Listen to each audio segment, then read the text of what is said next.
In the flickering candlelight of history, those who knew Abraham Lincoln remember something unexpected about America's greatest president.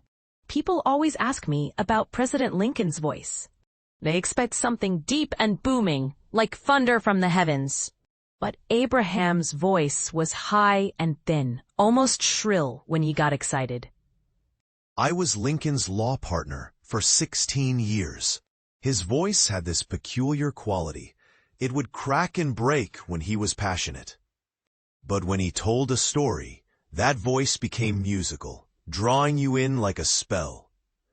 Abraham's voice was the first thing I noticed about him. Not handsome, that voice, but honest as prairie wind. When he spoke of preserving the Union, his voice would rise and quaver with emotion. And now the voice they all remembered. With malice toward none, with charity for all.